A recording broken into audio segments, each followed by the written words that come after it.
Hello guys! Ito yung anak kong kumakain ng biskuit.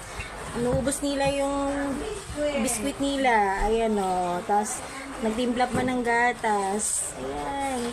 Kain ng baby. Wala nang stock doon. Ubos na. Ayan. Wala nang stock. Ubos na. Wala na.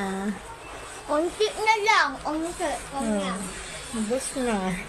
Ubos na nila yung... Naubos na naman yung magnanais ka, mami. ubos na yung ano guys. Oh. Yun na lang natira. No, guys. Ito, first natin kakainin. Ano to, mama? Skyflex. Well, may palaman siya. Ayan guys, so nakain niya yung biskuit na binili ko sa kanya. Nausaw natin. Sausaw sa gatas. Yan, pag wala silang pasok, matako sila kumain. Umuulan. Pag wala silang pasok, matako silang kumain. Pero pag may pasok sila, di sila matako kumain. Ayan guys. Ano to, Ma'am Marie? Wala na akong pang-stock ng pagkain nila guys. Ubus na. No more So na. guys, Marie. Wala na akong budget. Kainin na natin. No more Sausaw na akong natin. budget guys. Pangalawa yun. Wala pa yung 1.5 nila guys. Pang budget nila yun guys. Pag may bigay na sa kanila, bibili ko ng pagkain nila yun. Ayan, sige, ubusin mo. Lamunin mo, anak.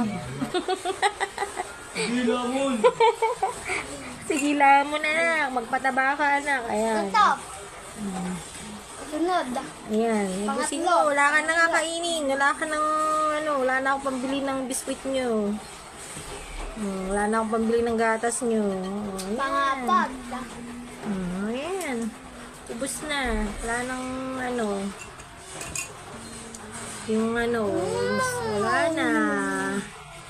Yung anak ko matakaw. Pag walang pasok, matakaw kumain. So guys, pang-lima gatas. Inumin na natin to. Wala na gatas sa rep. Ubus na.